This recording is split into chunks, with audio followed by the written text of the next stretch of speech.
Hi everyone, back again here with another video. So just pointing out the other channel has been renamed where a couple of clips are, and also obviously the clip down version of this longer show. You can find that over at the Cadney Train Fellowship. Now why is it named that? Because that makes no sense. Because when you type in Clown World into YouTube you get a million channels. But hopefully if you type in the Cadney Train Fellowship, you only get this channel. And you know it because there's a cat there on the front. Now, I post the clips there. They're automatically posted. And the clip down version of the long show. For instance, here you can see the clip down version a few days ago, which came out at 1 hour and 4 minutes. And that was clipped down from 1 hour and 50 minutes. Here you can see the last show, which came down at 36 minutes. So that was clipped down from, I believe, an hour and a half. So those are really reduced versions without any of my, talking about extraneous things and, giving long opinions on things. So I just want to play this here. I've got a couple of other clips. This is from the Andrew Wilson versus Candace Owens debate. Here is the first one called Into Wilson. This is by Forbidden HQ. Let's take a look here. Everyone assumes a bullet travels from point A to point B. Because it does. That's a very three-dimensional way of looking at it. But what if the bullet doesn't travel across space? What if it travels through it? Okay. But where's the bullet? Exactly. Exactly what? It disappeared midair. Extremely common. Next time you hear my voice, I'll be on the other side of space. What day? Saturday. Then you won't hear mine. It'll be Shabbat.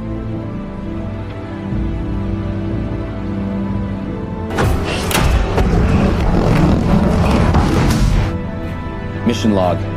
Bullets disappear in midair more often than people realize. The question isn't whether it happens. The question is, where do they go? I'm here to find out.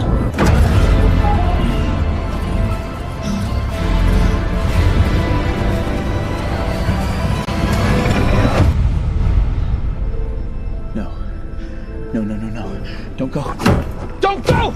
Andrew! Don't go to the debate! Rachel! Don't let me leave, please! Don't let me leave, Rachel! You don't know the charges! Stay home! Rachel, stop me! No! Wait! Rachel, don't let me go, please! You're gonna say positive evidence 47 times! Don't go! Positive evidence 47 times! Don't go! Rachel. Please. So there you are. Into Wilson is the name of that one. And here's another one also regarding the debate called, well, it's in the vein of, well, I'll show you here. Erica? What are you doing out here? Shabbat Shalom! I choose you, Pickle Puff! Positive evidence. Oh, you've got to be kidding me. Positive evidence. Pickle Buff, attack! Positive evidence! Positive evidence! Pickle Puff, do something! Positive evidence! This was a terrible investment! Positive evidence. Who's that Pokemon?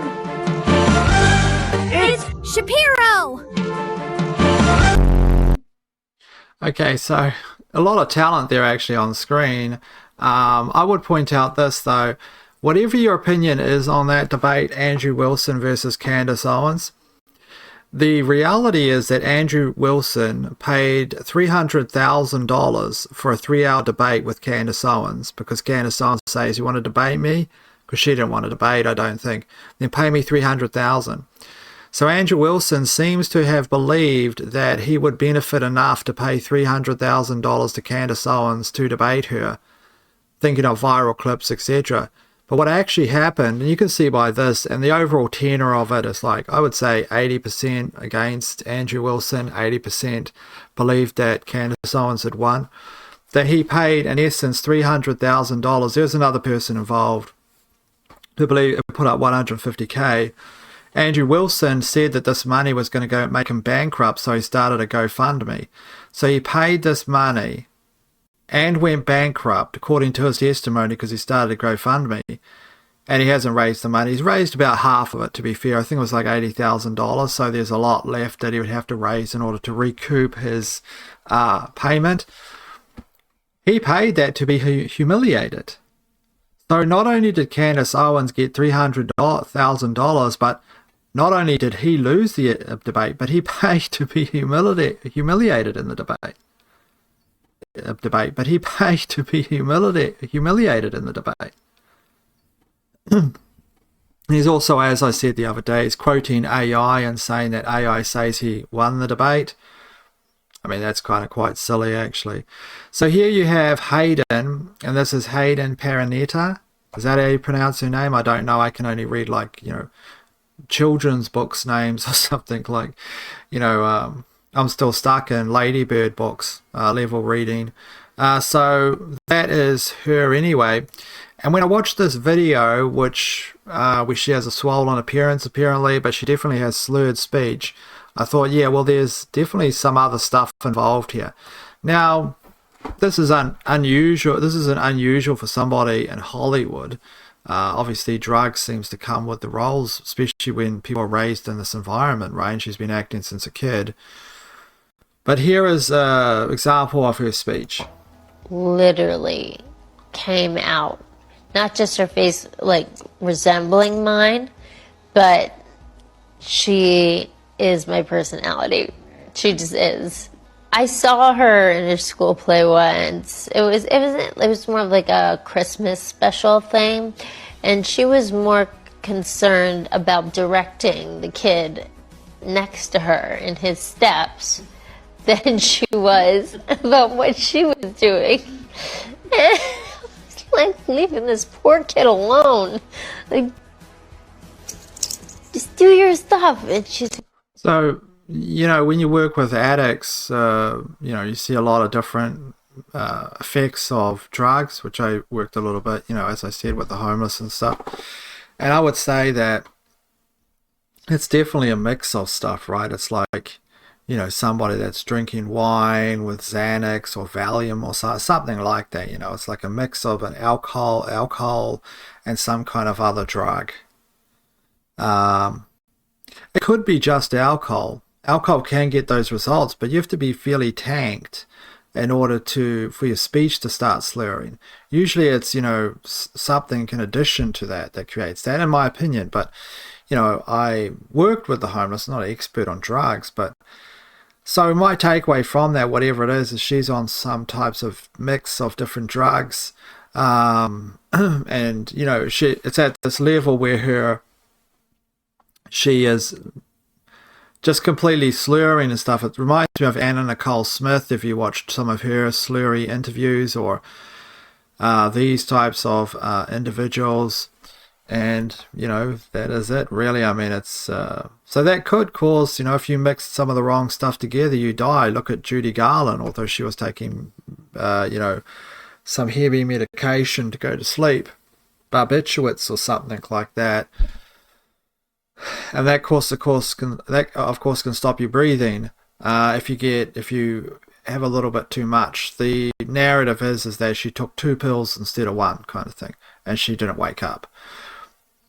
The studio actually had her addicted, as I said a while back when I was looking into this, addicted to methamphetamine since a child, so she would work 17, 18-hour days. So they could just use her up. And this apparently was common back then, but long-term exposure to this meant she couldn't get to sleep without taking some of these barbiturates at night. Is that what they're called? Maybe I'm getting it wrong. That's what I'm just going from memory. And she died. She died like 48 or something. She just didn't wake up. So I've been following this a little bit, just cursory recently, and it's interesting because it's kind of weird to me. It kind of doesn't make any sense. She tried to take her own life and left her paralyzed. Then she killed her 3 children, like strangled them to death. But, she had a mental health because she had some kind of mental health problem, what happened, and this is Lindsay Clancy, this is from the AP, was begging for help before killing her children, former mother-in-law testifies. But because she had a mental illness, everyone's saying that she's the victim. I don't know what the mental illness is. Is this, what they're going to go with? Insanity, some kind of psychosis. Is that what they're going for? But it seems strange to me, and this is the reason why they started a GoFundMe for her parents. The parents are going to use this money to help Lindsay, who strangled her 3 children, and it's already almost at $1 million. Like, I don't, it's almost, this is USD, it's almost at $1 million, and people are donating to it en masse. Maybe there's something to the story I don't get, but it seems kind of weird. I don't know, there's just something weird about this. It's like an invasion of the body snatchers, and there's been a sudden shift in stuff. I mean, you could have pity for someone who had a mental illness, but you're giving them a huge reward for strangling their children, because like the system, this is the narrative, that the system failed them. So, it harkens back to it's a failure of the state in order to stop her from strangling her children. They might play a role in that if they ignored some kind of what a danger she was to everybody. But to, then turn her into the victim of the something, it's just all weird. I don't know what to make about it. I was looking at this, I just couldn't understand it. And maybe am I missing something in this story? It's like, a murder, is there some kind of evidence of a third party or something that killed the children and she's been framed for it?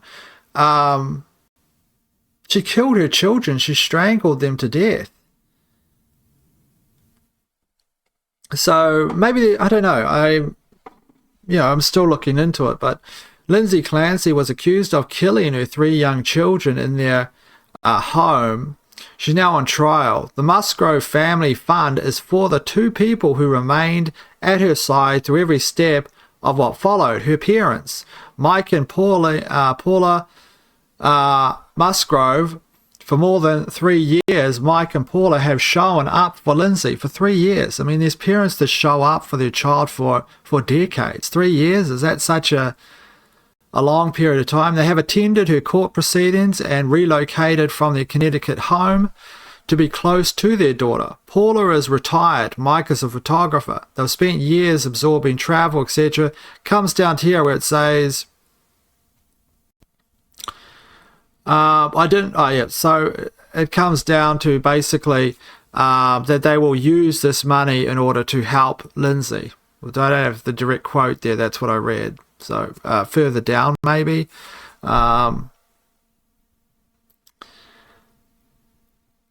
So kind of weird in my opinion, but I don't know, just kind of strange. Here's some more on screen. Lindsay was struggling. We're all concerned, said Susan Clancy. Her son Patrick Clancy found the Massachusetts couple's children after they had been strangled in the family basement in 2023.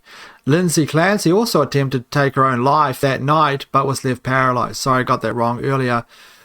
I thought that was before, but it was after. The trial centers not on whether Lindsay killed her children, which her lawyers do not dispute, but on her state of mind at the time. Her attorney argues she should not be held criminally responsible because she was suffering from postpartum psychosis, a rare mental illness linked to stress, sleep deprivation, and hormonal changes that follow childbirth.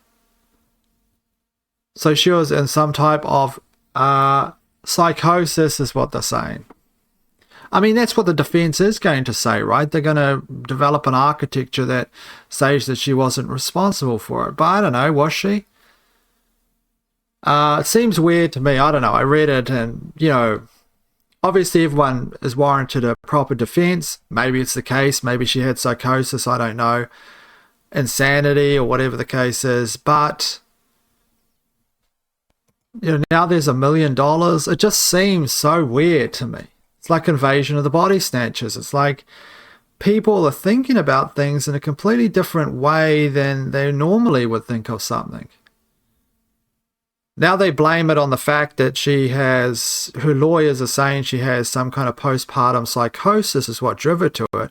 Maybe that's true, maybe it's not, but the trial hasn't ended. If the trial ended and it turned out that it was definitive that she had some kind of like mental illness, they took brain samples from her and she had like, it was full of mercury or something, then maybe, you know, there is an ability to change course on how you view her and view the situation, which is a terrible, horrific situation.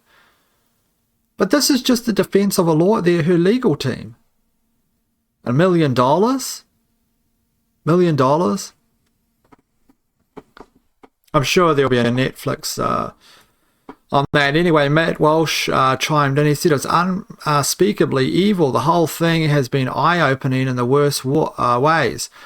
I've never been able to unsee thousands of women rallying to the defense of a demon who strangled her children to death. One of the darkest things I've ever seen in my life. Between this and Carmelo's attorney's fundraiser, we're getting a glimpse into a kind of cultural rot that cannot be easily waved away.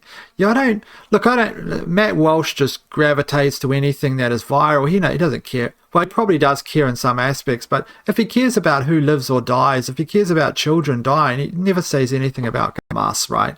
And they, whatever, Anyway, Matt Walsh doesn't really ever, I've never seen him bring that up once, but now he cares, right? I suppose his perspective is he doesn't care what happens in the rest of the world. Fair enough. But anyway, Lindsay Clancy fans have now raised $835,000 after she admitted to murdering her 3 children.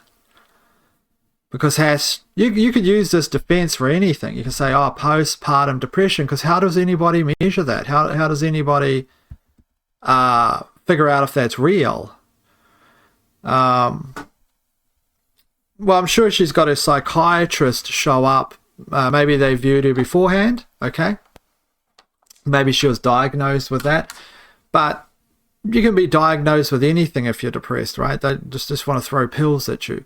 But how do I know? I mean, I'm not a psychologist. Of course, decide for yourselves. It just seems quite weird to me. I don't know, something about it and explain it. People probably yelling at the screen saying, she killed her children. Yeah, I get that, but it's just the way that there's a reaction to this. Even if there was a diagnosis of it, the way that there is a reaction to this to the tune of $1 million, that's weird. It's like some part of people's brain has been like rewired or something. Kind of like when I was looking at it, I was turned into a space cadet. It was like, what? That thing that people do, they go, what? It's like, and I sent this to a friend and he just goes, what is that?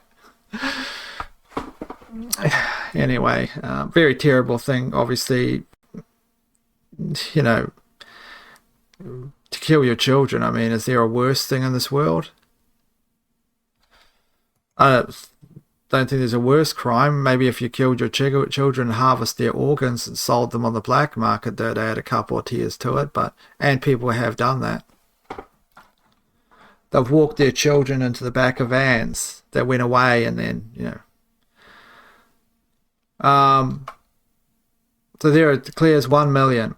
And here's some more to the story you can read on screen if you want. $1 million. Probably at $2 million by now, I don't know. So here is what Daniel Davis said about what's happening in Iran. He just pointed out, and you can read it there, but basically he's saying that Iran's changed its posture to a position of offensive, basically attack instead of just being on the defensive. And the memorandum of understanding is gone now. So there is basically a reconfiguration of what's going to happen. The United States is apparently low on missiles, unless it's all fog or war. Low on missiles. Daniel Davis says that the United States doesn't have a manufacturing base in order to quickly increase the capabilities of their missile defensive and offensive systems. He says the US is dangerously low on these kinds of weapons. It needs to sustain combat, so i.e. can't, right? So the position is changing, and Daniel Davis said, Lieutenant Colonel here, Daniel Davis states that I like him because he's very objective, I think, as one can be in this particular situation. But he states that Iran is probably in a position where they believe that they can now win the war, which is a massive psychological change, right? It's people are rallied. Now, Marjorie Taylor Greene said the other day she had inside sources saying that Donald Trump, but they could definitely exist. Okay, but it seems to me now that the lies are so enormous that, you can get away with any line. There was this video today of this woman in the UK. She's keeping track of the doctors. I'll play it in the next one. She said, and can't remember, this is just from memory, I watched it the other day. She said it was like 30,000 doctors, and I think she was referring to the UK, Wales, whatever. The entire UK, I should say. And she said it was like some thousand. I can't remember the exacts. Maybe my number's too high. And she said how many people came out and risked their career in order to speak out against the side effects that were happening regarding the vax. She said one person. She said one person came out and risked their career. GP, local GP, what they were seeing. One. Well, we're filled with these movies that there's so many people that are out there and risk anything for the truth, because our assumption is we're surrounded by people that are not only morally good people, but people that are willing to risk everything to save other people's lives. And that is just not the case, right? The evidence is just not supported by that. In fact, I'd say 99.99% of people are perfectly willing to close the curtains while they watch someone get murdered outside. And you might not think that. You may say, no, that ain't going to happen in our neighborhood. If there's enough pressure from the authority, it'll happen. Now, if that person's a single, individual murdering someone outside that's not connected to the machine, people will go outside, they'll call the police, whatever. If that is a bunch of tanks going down the street and someone's been pulled out of the house, that's when the curtain closes, because people feel helpless against what they're seeing because it's so immense.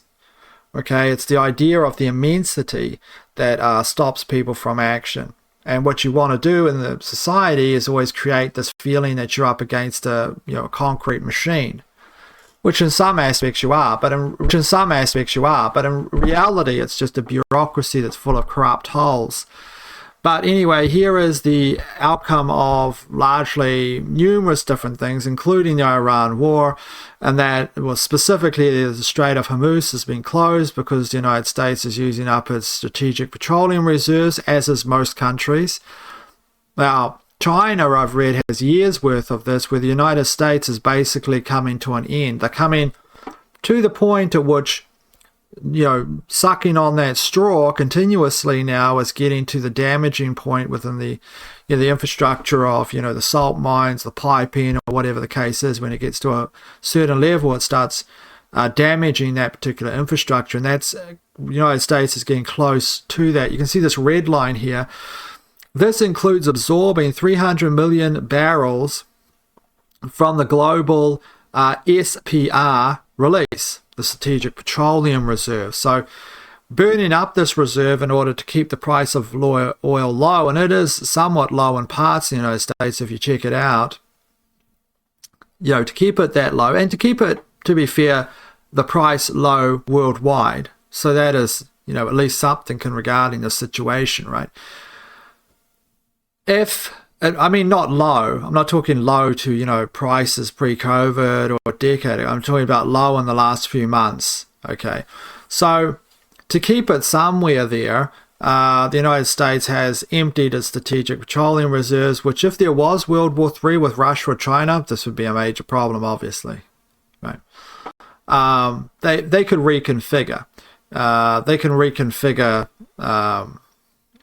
But they would have to do it under a war dictate, right? Where they, there's these certain things that would need to be passed in order to turn a country and a machine that's reconfiguring quickly at the disregard of any laws or things like that in order to meet certain certain things to keep the machine of war moving, a war footing, so to speak. But there is where the line is now. You can see how far it's dipped down there for where the reserves are and the different times, different dates or where the reserves were, and that is where they are now. This individual saying, I get to speak to many of the smartest energy people in the world, and the question I ask them is, how does this end? No one has a good answer. We're in a stalemate. Much of the world's energy buffers are used up. The finite inventory is being depleted every day. Now, Chris Martinson said, replying to that post, said, if prices are too low relative to supply, then inventories drop. Conclusion, trouble is dead ahead, he states. Also, the United States hit $40 trillion for the first time, doubles in less than a decade. And there is this situation in the background in all of our countries, Western countries, and this is hyperinflation. We always talk about the fact is that food is getting more expensive. It is getting more expensive, but also what's happening at the same time is our currency is being devalued. Right? So it's not worth as much. So the price seems like it's way more because our currency doesn't buy as much, right? You go and look at the butter and it's twice the price. There might be things in the background that increase that mean that dairy costs more to produce. Obviously, if you're in an inflated society, that's the case anyway, but it's the price of food is increasing because the actual currency is being devalued to the point of it's ridiculous now, okay? I don't know if I've got this particular, I didn't bring it in here, but it was where this lady, beef, it's going to be much cheaper. So I'm not, that is the same in New Zealand, that's the same anywhere, same in America. If you want cheap beef, you have to live in Brazil, right? So anyway, $40 trillion regarding the United States debt.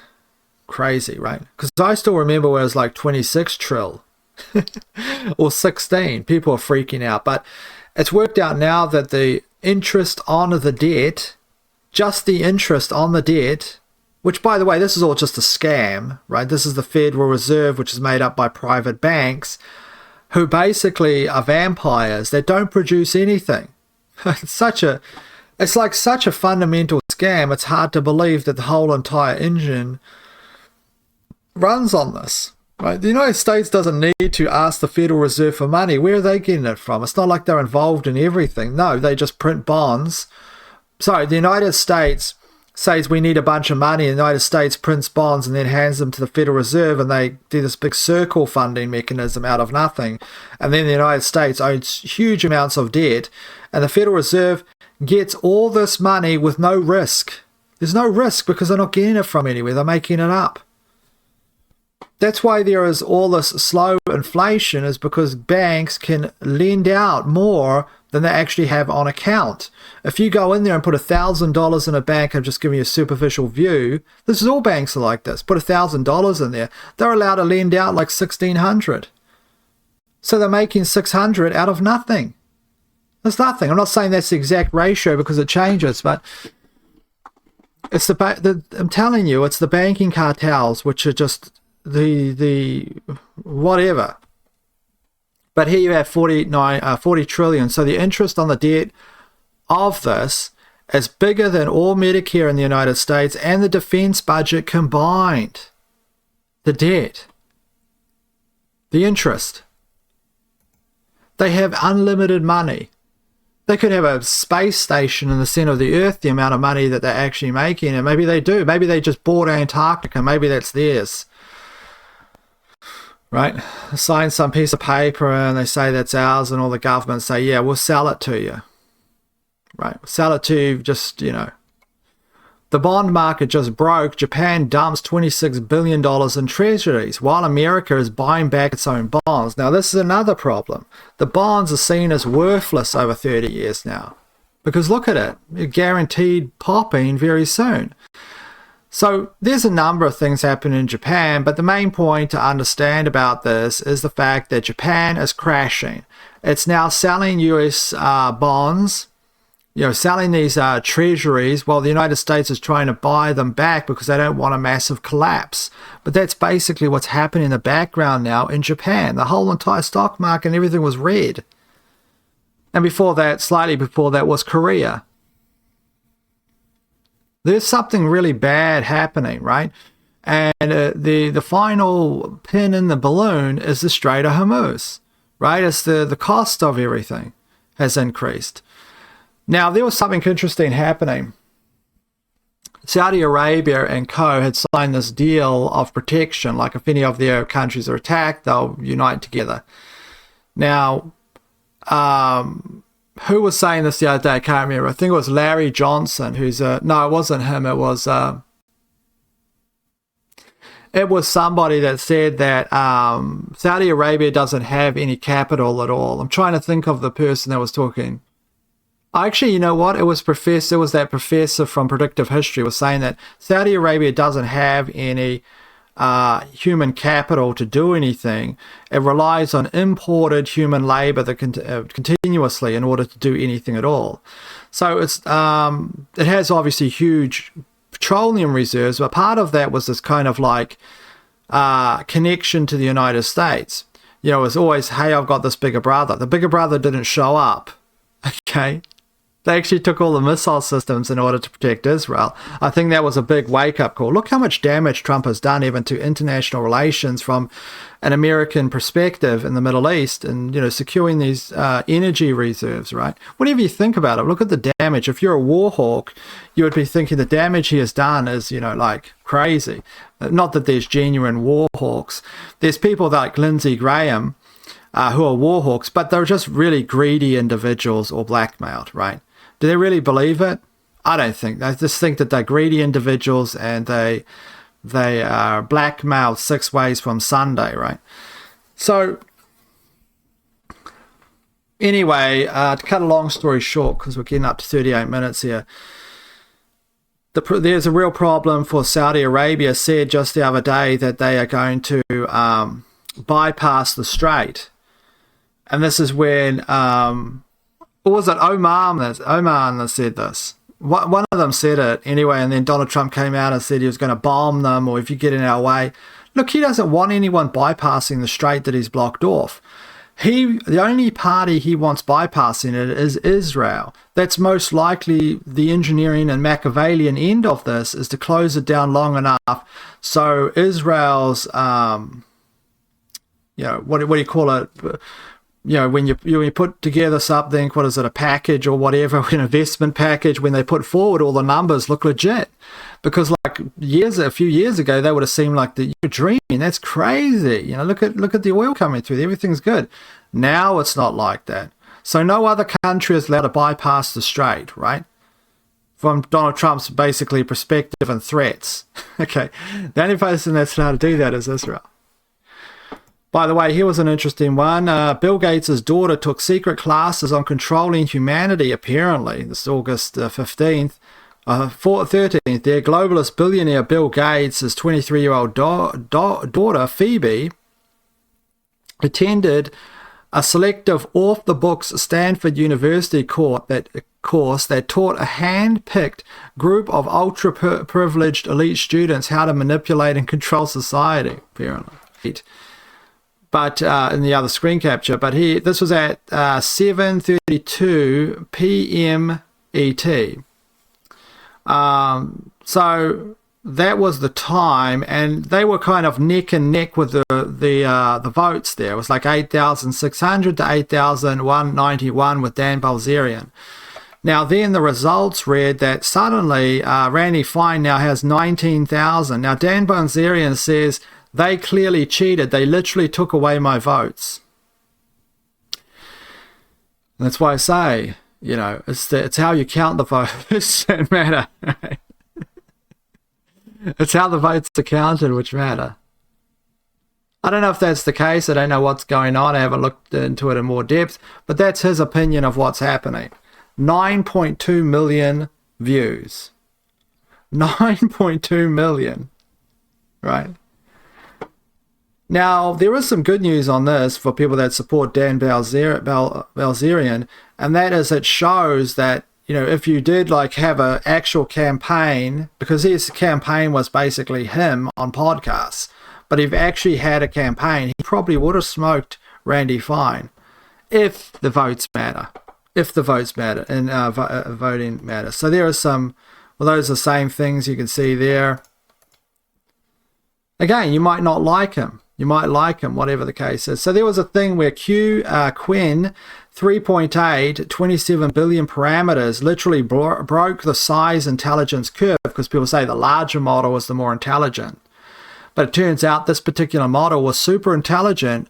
It's not up there in level with frontier models, okay? But it's definitely close. And it's 27 billion parameters, so people could actually run this on their mini, on their, actually run this on their mini, on their, specifically on their Apple Macs, probably, I'd say, because the RAM works as like they've got a proprietary system where the RAM works as video memory. So if you have like a 60 or 128, in terms of RAM on your computer, your MacBook, this can actually double as video memory, which means that these models can just basically run on there. Whereas if you're running this on a PC, you need like, I'm not saying these are highly, that these are super expensive cards, but you need like, a 64 gig card or whatever, a GPU, or, graphics processing unit in your computer in order to run that. And, that makes it in the scope. I'm not saying that would run particularly very fast, and I'm not saying any of these would be super fast, but it can run it, you know what I mean? Now, video cards and RAM are hyper expensive thanks to the genius idea of the data centers, which I don't actually think are data centers, to be honest. I mean, how many data centers would you need to basically soak up all your, basically Google, okay, has like everybody's credentials, all the information it's sucked up, and all the Gmail accounts, for instance. It has its own data centers. How many data centers does it need? Okay, and you're saying you need 6,000, not in the United States, but we need data centers here in New Zealand now, and we need data centers in the UK, and they're willing to bankrupt countries in order to produce these systems. At the same time, they say this is really good for the economy because we're hiring so many welders and electricians. Yeah, so they're all going to get jobs, which is good. I'm pro-job. They're all going to get jobs for the time that it's built. And then what? Now you enslave humanity? I do wonder what's actually in there. Right? Why do they need... Why are they... America, for instance, right, has control over territories such as Alaska, which are super cold. Right? They're cold places. So if you're going to mine for one of the issues with crypto mining is the energy it costs to cool the systems down, because compute creates heat, right? The graphics card gets hot. You need cooling systems in order to do this, and a lot of the cost is actually in the cooling systems. So in these data centers for coolant, they're using water, right? Fresh water, they say. Well, they would have to use a lot less of that if they're in Alaska, right? If it's extremely cold. This is why, and this method has been proven, that they have large mining facilities were moved over to like Iceland and places like that, because when you do the math, it works. Why are they here? Why are they building them here?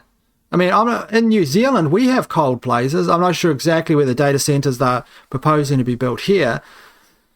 Suddenly, climate change doesn't matter anymore now, right? Suddenly, if you notice that the whole kind of climate change narrative just doesn't matter. We don't need to talk about it now. What? Because you need like 6,000 data centers using up like more power than, like a moon base. Anyway, you have this, we have this model here, Quinn 3.8. That's the kind of thing that the AI will slice out because I've told it to. So if Quinn 3.8, 27 billion parameters, and it's performing at the same range as Flash, DeepSeek V4 Flash with some tasks, obviously not everything. And it is on par, it seems, with DeepSeek version 4 Pro Max. And this is around Kimi K3. It's a monster. It's basically a monster, this particular AI, which can run locally. So when this happens, when this is a threat to Anthropic and ChatGPT, what do you have to do? Of course, you have to pull out the people that are saying it's dangerous. For instance, here we have Gregor Zunik saying Quinn 3.8 uncensored is actually scary, he says. It will just do anything you ask on the web, no gates. Who cares? My car, when I had a car, could do anything I want as well. I mean, I could drive into the zoo and go through the fence to the tigers. I could do that.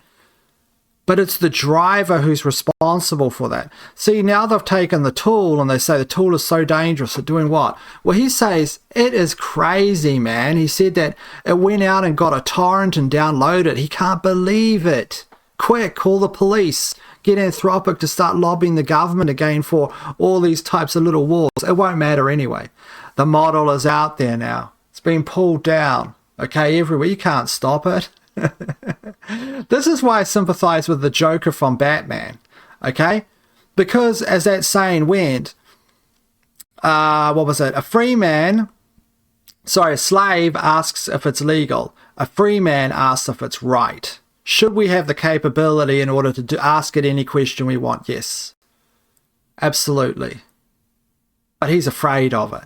He's gone, it's gotta, we're in trouble. Dude, Quen 3.8 uncensored is actually crazy. Like, for example, talking about the web tasks, okay? If I go to our cloud and I'm like, okay, find me a torrent for Spider-Man 4K, the old one, with GPT-5.6 Luna, I test this, obviously it's going to refuse, right? Just, okay, I can't help you torrent movies. Then you go and do the same thing to Quen 3.8 uncensored, paste this in, let's see what it starts doing. Start using our skill, opens Chrome, I guess. Where is it? Here. Goes to 1337X, opens some new tabs for YTS. I have no clue what site this is. Just, goes straight into it. It's gonna eventually find, I guess, some torrent. 1337X, okay, it's on there. That's the AI moving the cursor. It's just not caring, it just does stuff. It's crazy.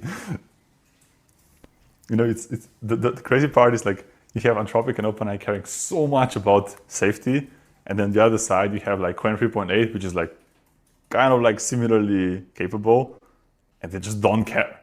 It's somebody just takes and says, hey, let's do a little bit of RL. And it's good that it doesn't care.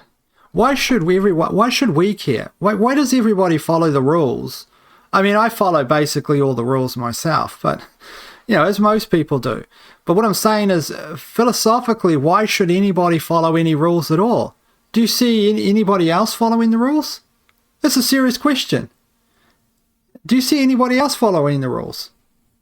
No one's following the rules that make the rules. The people that legislate and make the rules, they don't follow the rules. But, the rest of the slaves have to follow the rules. And think of the philosophy, it can do all this stuff. So what? So what it can do all that stuff, okay? So what if I want a recipe for what was one of the things that was declining? It was something to do with, I don't know, oh yeah. So here is another one. This is another news, great news for democracy. Your phone could still soon be legally hacked by the New South Wales government. Apparently this is what's happening in Australia. Great news! You no longer need to do anything wrong before police use Israeli spyware to read every text you've ever sent. Potential new laws would let police empty your whole phone during any stop with no warrant. And the tech that they're using has been built by an Israeli spyware company called Celebrite. The data is kept indefinitely with no deletion policy. Your license, photo and data and facial recognition gets added to a database. Refusing to hand over your phone would be a crime carrying up to 10 years. And don't worry, Punter James, it's just helped to fight organised crime. New South Wales Police told the parliamentary inquiry that they've never used Celebrite for surveillance. We've never done it for surveillance. And then their own records show that they've used it over 30,000 times since 2022. Let's be real. It's going to be used to hammer protesters. The real concerning stuff is that this software has been used in certain countries that have like vilified and persecuted journalists. Like when you have these capabilities and a government takes a dark turn towards authoritarianism, they can weasel out the very people that hold them accountable. Yeah. Because now you have all this data to go, who has ever opposed this regime ever?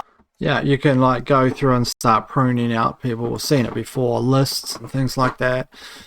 So here's the 10 lies COVID experts told America now fully exposed. Public health officials doubled down, censored dissidents, ruined livelihoods.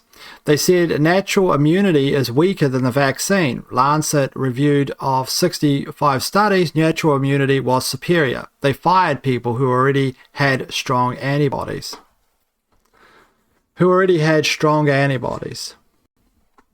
Don't know what that particularly means. Masks stop transmission. Masks had no significant effect. School closures saved lives. American kids paid the price in learning loss and mental health. Transmission rates were the same. Vaccine myocarditis is rarer from the virus. In younger males, 16 to 24, myocarditis is 6 to 28 times more after the shot than after infection. It's far more than that, okay? This is limited hangout stuff you're seeing right here to make it seem, it's although 28 times is a lot. It's a huge amount, right? Young, healthy people need boosters. Zero evidence of that. Vaccine mandates increase vaccination and stop spread. Mandates had zero effect on the vax rates or transmissions. Soldiers discharged, nurses fired for nothing. Mandates had zero effect on the vax rates or transmissions. Soldiers discharged, nurses fired for nothing. Lab leak theory now confirmed via basically confirmed. Second dose must be given in 3 to 4 weeks later. Data shows spacing. Doses of 3 months reduce side effects. They ignored it while rationing shots. Blah blah blah. Booster data is crystal clear. Nah, wasn't. 1 in 5 people get long COVID. UK data, only less than 3% had symptoms at 12 weeks. They medicalized normal post-illness fatigue. So, vaccine-based side effects, etc. But there are 10 myths. That's New York Post, by the way. Here is Jennifer Aniston for back in 2021. Jennifer Aniston explains cutting off unvaccinated friends, basically the equivalent of a Nazi. Not equivalent of a Nazi, actually. So there was a little war between, it seems, Tim Pool, Robert Barnes, and Alex Jones. Adam, whatever. The bathroom. That sounds like prison. All of that is what I experienced in prison. And I'll get... John Kiriakou has his own channel, by the way, which is really good. I've always liked John Kiriakou's takes on things.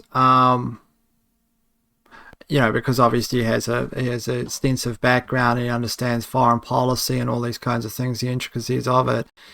But John Kiriakou, he goes on to say about the failing of the USS Liberty, supply lines, all these types of things, and how the food basically was like from a jail cell. Okay, so here we are at intermission. You know what might be good? I'm just thinking here. As if I run this video through and I'm wondering, like, well, I guess the people on Rumble, they want the full video, right? They don't want a clip down version on Rumble. People on Rumble can tell me, I'll go over and I'll upload the normal video, but maybe do you want a clip down version on Rumble? Because I can get this video sitting at 1 hour and 13. By the time I finish, it'll be about 1 hour and 30. I could have this video down to about 40 minutes. Do you want a slim down version? And then on the other one, we could just leave the long form video.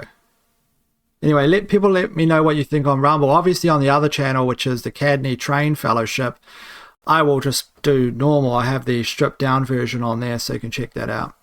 I'm just wondering, do people on Rumble want the smaller version as well? Do you want the smaller version, the clipped down version? Because I'm wondering, like, what the point is in uploading the full version over there if people like the clipped down version. I mean, you can always, like, watch the longer one. I guess people don't want to go over to YouTube, right? So whatever. We'll sort something out. Okay, so intermission time, folks. So whatever, we'll sort something out. Okay, so intermission time, folks. So I'm going to show you a few things I'm watching. I'm halfway through this Thelma thing, which apparently has to do with somebody that has telekinetic powers. I haven't seen that yet. It's very strange and unusual. I'm only like 15, 20 minutes into it. It's got an interesting tone. It's very well directed and it's very well acted. And it does have a very good kind of horror feeling or horror vibe to it. This is a supernatural thriller drama, I'd say. So are people moving away from using the term horror? Anyway, this is what I'm watching. I found it interesting. It's interesting. I haven't watched it completely. I'll give an update when I do. But anyway, I've started watching that. Now, here's some other stuff I rewatched recently. It was called MacGruber. Now, this has got Will Forte, Kristen Wiig in it. She's great, Kristen Wiig in this, and Will Forte is excellent as well. It's also got Ryan Philippe, who I thought was great. And now it's only got a 5.6 on Internet Movie Database. So that's pretty low. So when I watch this, I do find this kind of like, what's the word? It's like asinine.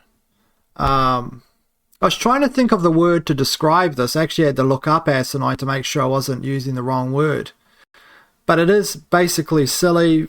Well, is it asinine? I don't know. I mean, like silly, stupid type of stuff. It's different than that. It's like humor you kind of don't see anymore, and it's kind of so stupid. I mean, it is ridiculous, and that's what I find entertaining about it. I don't know why. Maybe I'm just like I have like a primitive sense of humor or something. But it's not like, I see a lot of this other stuff, like it's stupid. Like, in Meatballs, for example, I don't mind Meatballs. It's 1980 Bill Murray movie. I think it's funny. Like, I watched it a few years ago. I think elements of it are funny, but I don't find it as funny as MacGruber. Why is that? Because the humor in MacGruber is just ridiculous and over the top. Plus, I think that it's because it's connected to MacGyver and it's a silly play on MacGyver that adds that extra humor factor to me, because I get a lot of the stupid jokes. I mean, I've got to admit that some of the jokes in here are stupid. It's just like these throwaway lines like MacGruber. Okay, so I laugh just thinking about some of the stuff on this. So if you haven't seen this, you might want to check it out. But it's one of those things, whereas if you've ever seen, I don't know, I've got a reference here, but if you've ever seen a movie on 2000, the only Tom Green movie, it was called Freddy Got Fingered. Okay, and it's like this, even the name is like, it's people, it's kind of like toilet humor or something like this. It's ridiculous, but there's something completely unstable about it to the point where it's humorous. I mean, there's elements of it. It has Rip Torn in it. Rip Torn is great as well. Now, these particular type of movies I've found, having recommended them to people sometimes, is that there's a class of people, which is the majority of the people, that find them horrible. They find them kind of like gross and stupid. I can understand that. And then there are these other group of people that love them, right? They repeatedly watch them, like me. Like, there's so many gags in this, but they're kind of like meta gags, you know what I mean? Like, when he says he's rounding up he's going to round up a team. And it goes into this, like, this montage of his picking out all these, muscled up guys and things like this. It's just a silly montage. It's just ridiculous. Or when he carries around his car stereo because it's a Blomkamp or something, which in the 80s, I guess, was a brand of stereo. He used to take it out of the car and carry it around because it gets stolen. All these kind of stupid things. And like how Kristen Wiig plays the piano, the keyboard, and how she's like secretly in love with MacGruber. And then Ryan Philippe, who I don't particularly follow him, or, but in this, he's really great. He suits it because he plays it straight, right? And that's what you want to do for something like MacGruber. Anyway, I thought I'd recommend that because I did watch it recently and it lived up. I thought it's like so many humorous things. One thing in there is where he's collecting this person's number plate. I mean, it's got so many of these little moments, and I'm amazed that it's not more popular. But I do think there's a strange thing about the sense of humor being so... It's like only certain people get the sense of humor. It's like, I would say, out of the people that watch it, it's like I said, it's a strange divide. It's got the divide of people that are like, all hate it. Yeah. Like I'd say about 70% of people hate it. I can see why, right? And then there is about a small percentage of people that love it. You know, it's like one of those things. I would say, I really, really enjoy it over the years. I get humor out of it. And I did watch the TV series recently as well. Where is this TV series? I don't have the TV series, but there was a TV series that came out a couple of years ago called MacGruber. Big surprise TV series. And that TV series, I tell you, I thought, now a lot of people hate it. Even some people that watch MacGruber, they watch it and they think it's stupid. It's not as good as the movie MacGruber. I liked it. I thought they carried over the humor perfectly. I thought the return of Kristen Wiig, Ryan Philippe, Will Forte, worked. Everything about it was good, and I was surprised. And, they didn't get a season 2, but what can I say? That one got a 7.1 on Internet Movie Database. So it actually... And it's also actually was a bit higher than this one, which is a 5.6, but it also hooted it out. Lawrence Fishburne was in it. He replaced Powers Booth, because Powers Booth obviously passed away. He plays the general. It's just a great movie, actually. Now it's got me wondering about this director and writer. Check out some of their other movies, because I only just looked at that. Freddy Got Fingered was the one, and that's on a 4.7, so nearly everybody hates that movie apart from me. I felt Rip Torn was excellent in it. Where Tom Green goes into the bathroom in a scuba outfit, and he's like, "Father, do you want some sausages?" And then Rip Torn just like goes in there and just like rips it down. Rip Torn reminds me of my dad, actually. My dad was just like that. It wasn't like violent to me, but he was like, old school. Like, what the hell are you doing? Get a job. That's what they say to me. You should get out and you get out there and get a job if you weren't so lazy, you know what I mean? But you're just like one of those old timer dads,